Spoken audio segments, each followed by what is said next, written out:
दोस्तों, जब हमें लॉन्ग टर्म को ध्यान में रखते हुए एक sustainable and diversified mutual fund portfolio build करना हो, तो उस समय बेटर ग्रोथ पोटेंशियल को ध्यान में रखते हुए चार डिफरेंट कैटेगरी के टॉप 5 म्यूचुअल फंड्स का चुनाव करना बेहतर रहता है, जिसमें एक मिड कैप, एक मल्टी एसेट, एक फ्लेक्सी कैप और दो स्मॉल कैप म्यूचुअल फंड्स शामिल किए जा सकते हैं। तो यहाँ पर small and mid cap mutual funds का काम होगा अच्छी सस्टेनेबल ग्रोथ को बिल्ड करना लॉन्ग टर्म में, और दूसरी तरफ जो मल्टी एसेट फंड है वो डिफरेंट एसेट क्लासेस से मिलने वाली ग्रोथ को हमारे पोर्टफोलियो में शामिल करेगा। फ्लेक्सी कैप म्यूचुअल फंड का काम होगा मार्केट कैप वाइज और सेक्टर वाइज ग्रोथ अपॉर्चुनिटी को ग्रैब करना और साथ ही साथ मार्केट कंडीशन के हिसाब से पोर्टफोलियो को बैलेंस करना।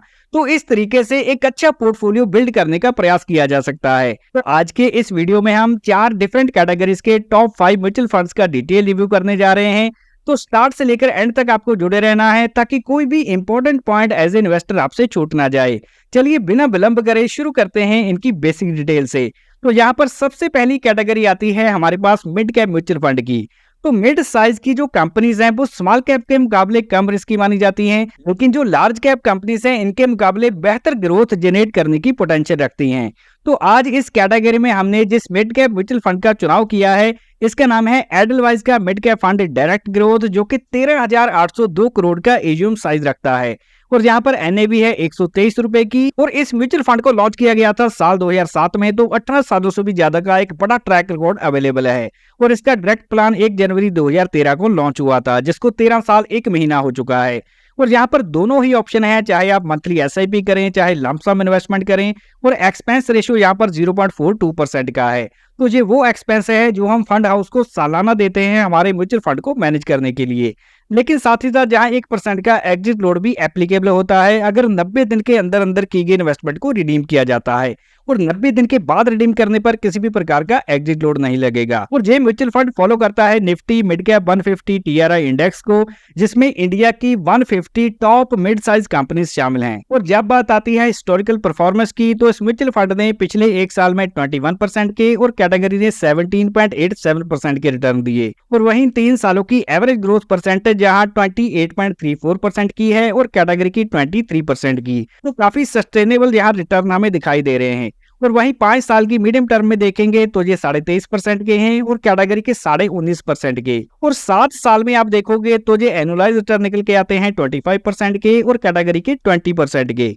और 10 साल के लंबे टाइम फ्रेम में 21.39% और कैटेगरी के 17.5% के एनुअलाइज रिटर्न हैं। तो यहाँ पर चाहे हम शॉर्ट टर्म की बात करें, मीडियम टर्म की या लॉन्ग टर्म की, तीनों ही टाइम पीरियड्स में इस म्यूचुअल फंड ने काफी बेहतर किया है अपनी कैटेगरी से। क्योंकि आप इस म्यूचुअल फंड की 5 साल की परफॉर्मेंस पर देख सकते हैं, जिसमें ब्लू लाइन पे एडलवाइज के मिड कैप ने अपनी कैटेगरी से लगातार आउट परफॉर्मेंस दिखाई है। और इसकी टॉप होल्डिंग्स में शामिल है परसिस्टेंट सिस्टम, इसके बाद आता है मल्टी कमोडिटी एक्सचेंज, कोफोर्ज और बीएसई लिमिटेड जैसी कंपनीज। और वहीं फाइनेंशियल सेक्टर यहाँ 24% एलोकेशन रखता है। इसके बाद आता है सर्विसेज सेक्टर 11.5%, ऑटोमोबाइल 9.5% और कैपिटल गुड्स में भी तकरीबन 9% की एलोकेशन रखी गई है। तो एडलवाइज के इस मिड कैप म्यूचुअल फंड की खास बात यह है कि इसने पिछले 1, 3, 5 और 10 सालों में कैटेगरी से बेहतर किया।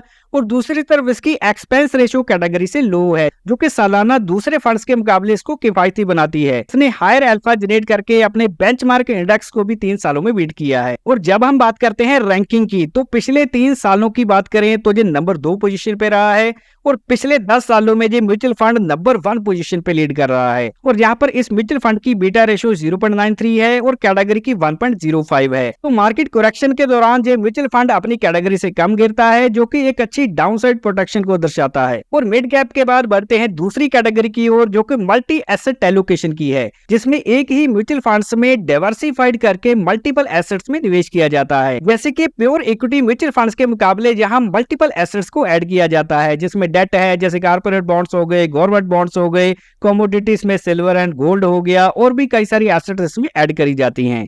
तो हमने इस कैटेगरी में जिस म्यूचुअल फंड का चुनाव किया है इसका नाम है निप्पॉन इंडिया का multi asset allocation fund direct growth, जो कि 12,500 करोड़ का एजीएम साइज रखता है। और इसकी एनएवी है 26 रुपए की। 7 अगस्त 2020 को ये लॉन्च हुआ था, तो 5 साल 6 महीने हो चुके हैं।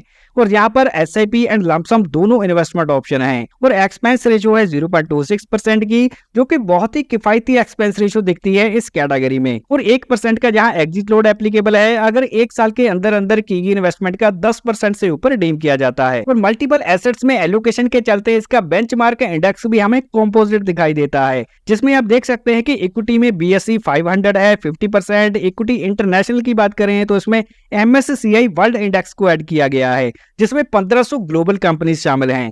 तो यहाँ पर 20% है डेट में, 15%, 10% गोल्ड में और 5% सिल्वर की एलोकेशन है। और साल 2024 में जब इक्विटी मार्केट में गिरावट देखने को मिली तो उस समय जी म्यूचुअल फंड केवल 7% ही गिरा।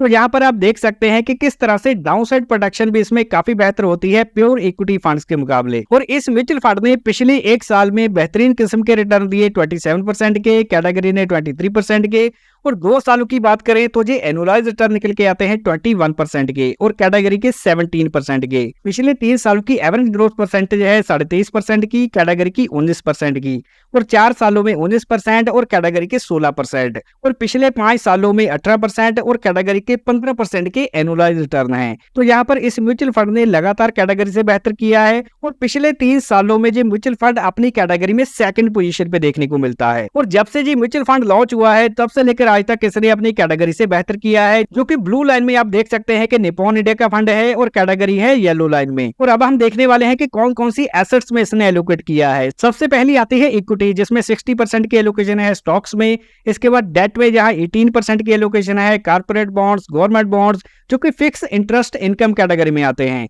और नंबर 3 पे कमोडिटी, सिल्वर एंड गोल्ड में 17% की एलोकेशन, और कैश में इनके पास 5.25% अवेलेबल है, जिसको इन्होंने मार्केट अपॉर्चुनिटी में निवेश करने के लिए होल्ड रखा है। और यहाँ पर सस्टेनेबिलिटी में आप देखेंगे कि इक्विटी सेक्टर में भी 44% की एलोकेशन लार्ज कैप्स में ही रखी गई है, और साथ में मिड कैप और स्मॉल कैप में 11% की एलोकेशन रख के एक अच्छी डाइवर्सिफिकेशन करी गई है। तो टॉप होल्डिंग्स में शामिल है ICICI bank, HDFC bank, Reliance industry, state bank of India, financial sector में 16%, एनर्जी 6.5%, 6.25% और ऑटोमोबाइल में भी 5% की एलोकेशन रखी गई है। तो ओवरऑल देखा जाए तो निप्पॉन इंडिया का multi asset fund lower expense ratio रखता है, और जहां पर जो डेट कैटेगरी में बॉन्ड्स में निवेश किया जाता है वो AAA कैटेगरी के हैं, यानी कि हाईएस्ट क्वालिटी के बॉन्ड्स में निवेश करके ये रिस्क की मात्रा को बहुत ही कम कर देते हैं। और नंबर 3 पे यहाँ कंसिस्टेंट परफॉर्मेंस हमें देखने को मिलती है, और यहाँ पर हायर अल्फा जनरेट करके बेंचमार्क इंडेक्स को भी 3 सालों में बीट कर दिया गया है। और इस म्यूचुअल फंड की बीटा रेशियो है 0.81 की और कैटेगरी की भी 0.81 की। तो यहाँ पर मार्केट करेक्शन के दौरान एक अच्छी सस्टेनेबिलिटी देखने को मिलती है। और इसके बाद आती है फ्लेक्सी कैप कैटेगरी। तो फ्लेक्सी कैप म्यूचुअल फंड जाने जाते हैं अपनी फ्लेक्सिबिलिटी के लिए।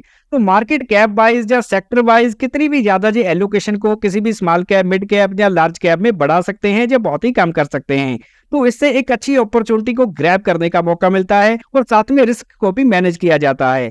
तो यहाँ पर हमने चुना है HDFC का flexi cap fund direct growth, जो कि 97,000 करोड़ का मार्केट कैप रखता है, और यहाँ पर NAV है 2292 रुपए की, और 1995 में इसको लॉन्च किया गया था।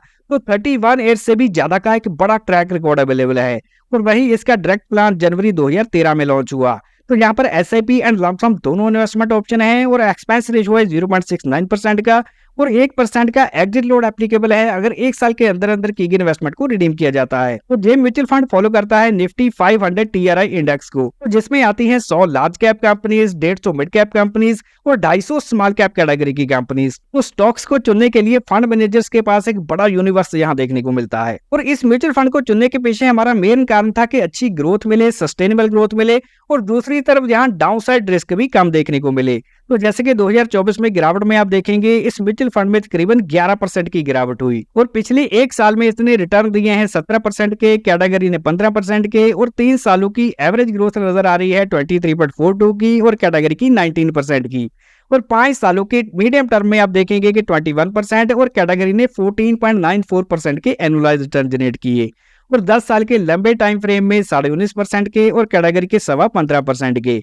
तो 10 साल के लंबे टाइम फ्रेम में फ्लेक्सी कैप कैटेगरी में इसने काफी बेहतर परफॉर्म किया है, और 10 सालों में इसकी रैंकिंग आप देखोगे तो ये 2nd पोजीशन पे है, और 5 सालों में ये नंबर 3 पे रहा है। और लॉन्च टाइम से लेकर अब तक की अगर आप परफॉर्मेंस को देखें तो इस म्यूचुअल फंड ने ब्लू लाइन में लगातार अपनी कैटेगरी से बेहतर परफॉर्म किया है, जो कि इस म्यूचुअल फंड की एक अच्छी मैनेजमेंट को दर्शाता है। और टॉप होल्डिंग्स में शामिल है ICICI bank, HDFC bank, axis bank, state bank of India और वहीं फाइनेंशियल सेक्टर पे ज्यादा फोकस करके चला गया है 35% का। इसके बाद है ऑटोमोबाइल, हेल्थ केयर और टेक्नोलॉजी। तो इस म्यूचुअल फंड को ओवरऑल देखा जाए तो इसकी एक्सपेंस रेशियो लोअर है 0.69% की, और इसने 1, 3, 5 और 10 सालों में कैटेगरी से बेहतर किया है। और वहीं हायर अल्फा जनरेट करके अपने बेंचमार्क इंडेक्स को भी 3 सालों में जी बीट कर चुका है। और जब हम वॉलेटिलिटी की बात करें तो इसकी बीटा रेशियो है 0.78 की, कैटेगरी की 0.84 की। तो अपनी कैटेगरी के मुकाबले जी म्यूचुअल फंड बहुत ही कम वॉलेटाइल है। और दूसरी तरफ इसकी खास बात यह है कि जी रोबस्ट परफॉर्मेंस दिखाता है बुल मार्केट में। तो जब भी मार्केट का ट्रेंड अप साइड में होता है तो उसमें रिटर्न्स जनरेट करने की पोटेंशियल अपनी कैटेगरी से काफी बेहतर दिखाई देती है। तो दोस्तों यहाँ पर सबसे पहले फ्लेक्सी कैप कैटेगरी में हमने टॉप लीडर की बात की है, लेकिन इसके साथ साथ एक नया फंड भी ऐड करके चला जा सकता है जो कि जियो ब्लैकरॉक का फ्लेक्सी कैप फंड है, जिसका एयूम साइज अभी बहुत ही छोटा है, 2613 करोड़ का। एनएवी है 10 रुपए 31 पैसे की, और 13 अक्टूबर 2025 को जी लॉन्च हुआ था। तो 4 महीने का ही इससे समय हुआ है, और यहाँ पर सिर्फ 500 रुपए से इन्वेस्टमेंट को स्टार्ट किया जा सकता है। और इसके साथ एक्सपेंस रेशियो है 0.50% की, और इस म्यूचुअल फंड में किसी भी प्रकार का एग्जिट लोड नहीं लगता। तो इस म्यूचुअल फंड में जब चाहे एग्जिट किया जा सकता है बिना किसी एग्जिट लोड के। और ये फॉलो करता है निफ्टी 500 टीआरआई इंडेक्स को। तो सेक्टर लीडर के साथ साथ एक नए फंड को भी साथ में कंबाइन करके निवेश का विचार बनाया जा सकता है। और इसके बाद आते हैं चौथी कैटेगरी की ओर, जो कि स्मॉल कैप म्यूचुअल फंड की है। तो स्मॉल कैप म्यूचुअल फंड्स में दायरा बहुत ही ज्यादा बड़ा है। अगर हम इंडिया की शेयर मार्केट की बात करें तो 7500 से ज्यादा कंपनीज लिस्टेड हैं। मार्केट कैप वाइज पहली 100 कंपनीज को बोला जाता है लार्ज कैप, और अगली 150 कंपनीज आती हैं मिड कैप कैटेगरी में, और उसके बाद की जितनी भी कंपनीज हैं वो स्मॉल कैप कैटेगरी में गिनी जाती हैं। तो यहाँ यूनिवर्स काफी बड़ा है, इसलिए 2 म्यूचुअल फंड्स का चुनाव करना बेहतर रह सकता है। तो पहले नंबर पे हमने चुना है बंधन small cap fund direct growth, जो कि 19,000 करोड़ का एयूएम रखता है। एनएवी है 50 रुपए की, 3 फरवरी 2020 को ये लॉन्च हुआ था। तो 6 सालों का समय हो चुका है, और यहाँ पर एसआईपी एंड लमसम दोनों इन्वेस्टमेंट ऑप्शन है। और इसके अलावा एक्सपेंस रेशियो है 0.47% की, और 1% का एग्जिट लोड एप्लीकेबल है अगर 1 साल के अंदर अंदर की गई इन्वेस्टमेंट को रिडीम किया जाता है। और ये फॉलो करता है BSE 250 small cap TRI index को, जिसमें इंडिया की टॉप 250 स्मॉल कैप कंपनीज शामिल हैं। और पिछले 1 साल में इस म्यूचुअल फंड ने 15.5% के और कैटेगरी ने 11.25% के रिटर्न जनरेट किए। और वहीं पिछले 3 साल की एवरेज ग्रोथ देखें तो ये 32% की है, और कैटेगरी की है 20% की। और पिछले 5 साल की मीडियम टर्म में इसने 25.5% के और कैटेगरी ने 20.5% के एनुअलाइज रिटर्न जनरेट किए। तो लॉन्च टाइम से लेकर अब तक की बात करें तो इसने 31.38% के एनुअलाइज रिटर्न जनरेट किए, जो कि स्मॉल कैप कैटेगरी में काफी बेहतर माने जा सकते हैं। और पिछले 5 सालों में ये म्यूचुअल फंड सेकंड पोजीशन पे रहा है, और 3 सालों में नंबर 1 पोजीशन पे रहा है, जो कि आप इसकी हिस्टोरिकल परफॉर्मेंस में देख सकते हैं। ब्लू लाइन में इसने लगातार अपनी कैटेगरी से आउट परफॉर्म किया है। इसने 409% के एब्सोल्यूट रिटर्न जनरेट किए, और वहीं कैटेगरी के रहे 229% के। तो पहले हमने ठीक ठाक एयूएम साइज वाले फंड की बात की, और अभी हम एक नए फंड को यहाँ पर ऐड करने वाले हैं, जिसका नाम है Mirae asset small cap fund direct growth, जो कि 3100 करोड़ का एयूएम साइज रखता है। एनएवी है 11 रुपए 65 पैसे की। ट्रैक रिकॉर्ड देखे तो 1 साल 1 महीने का ऐसे समय हुआ है, और यहाँ पर एसआईपी एंड लमसम दोनों इन्वेस्टमेंट ऑप्शन है। एक्सपेंस रेशियो है 0.42% का, और 1% का एग्जिट लोड एप्लीकेबल है अगर 1 साल के अंदर अंदर की गई इन्वेस्टमेंट का 15% से ऊपर रिडीम किया जाता है। ये फॉलो करता है Nifty small cap 250 TRI index को। और यहाँ पर पिछले 6 महीनों में इस म्यूचुअल फंड ने 2.85% के और कैटेगरी ने 0.11% के रिटर्न दिए, और वहीं 1 साल में इसके रिटर्न तकरीबन 20% के हैं और कैटेगरी के 11% के। तो अच्छा खासा डिफरेंस इसने क्रिएट किया है अपनी कैटेगरी के मुकाबले, और पिछले 1 साल में जो नंबर 1 पोजीशन पे लीड करता दिखाई दे रहा है, जो हमें इस म्यूचुअल फंड की हिस्टोरिकल परफॉर्मेंस में ब्लू लाइन में दिखाई भी दे रहा है। और यहाँ पर आप इन दोनों ही म्यूचुअल फंड्स की टॉप होल्डिंग्स को देख सकते हैं। और इसी के साथ साथ अगर सेक्टर होल्डिंग को भी देखें तो फाइनेंशियल सेक्टर पे दोनों का फोकस है 22% का, और हेल्थ केयर सेक्टर में 10.5%, और वहीं 12.5% है मिराई एसेट। सर्विसेज में 10% है बंधन, और 14.5% है मिराई एसेट। और कंस्ट्रक्शन सेगमेंट में 8.5%, और वहीं कैपिटल गुड्स में 7.5% की एलोकेशन मिराई एसेट की है। और अगर हम इन्वेस्टमेंट के लिहाज से देखें तो मल्टी एसेट एलोकेशन फंड में 30% तक की एलोकेशन को रखा जा सकता है, और वहीं दूसरी तरफ एचडीएफसी का जो फ्लेक्सी कैप फंड है इसमें 25%, एडलवाइज के मिड कैप फंड में 25% और ये जो दो स्मॉल कैप फंड हैं इसमें टोटल मिलाकर 20% की एलोकेशन रखी जा सकती है। यानी कि यहाँ स्मॉल और मिड कैप में 45% और flexi cap and multi asset में 55%। तो इस प्रकार से एलोकेशन का विचार किया जा सकता है। और अभी सवाल उठता है क्या इन म्यूचुअल फंड्स में निवेश करना चाहिए या इन्हें अवॉइड करना चाहिए। तो यहाँ पर अगर आप लॉन्ग टर्म के लिए एक डाइवर्सिफाइड म्यूचुअल फंड पोर्टफोलियो में निवेश करना चाहते हैं, रिस्क प्रोफाइल आपका अग्रेसिव है और कम से कम 5 से 10 साल का इन्वेस्टमेंट होराइजन है और इसके साथ साथ आपका जो इन्वेस्टमेंट गोल है वो लॉन्ग टर्म में वेल्थ क्रिएशन का है, तो इन सभी बातों को ध्यान में रखने के बाद ऐसे म्यूचुअल फंड्स में निवेश करने का विचार बनाया जा सकता है। और अभी हम डिस्क्लेमर देख लेते हैं। तो दोस्तों ये जो म्यूचुअल फंड इन्वेस्टमेंट है ये बाजार जोखिमों के अधीन होती है और इसमें मिलने वाले रिटर्न्स की कोई भी गारंटी नहीं होती और किसी भी म्यूचुअल फंड की पास्ट परफॉर्मेंस ये इंडिकेट नहीं करती कि आने वाले सालों में भी उसी प्रकार के रिटर्न मिलेंगे। और हमारे द्वारा किसी भी इन्वेस्टमेंट स्कीम को प्रमोट नहीं किया जाता क्योंकि हमने जो वीडियो बनाया है केवल एजुकेशन पर्पस के लिए। तो कोई भी इन्वेस्टमेंट करने से पहले अपने फाइनेंशियल एडवाइजर से कंसल्ट करें और इन्वेस्टमेंट से रिलेटेड सभी डॉक्यूमेंट्स को ध्यान से पढ़ें। और अगर ये वीडियो आपको जानकारी से भरपूर लगा हो इसको लाइक जरूर करें, दोस्तों के साथ ज्यादा से ज्यादा शेयर करें। वीडियो पूरा देखने के लिए मैं रजवंत सिंह आपका धन्यवाद करता हूं। मिलते हैं अगले वैल्यूएबल वीडियो में।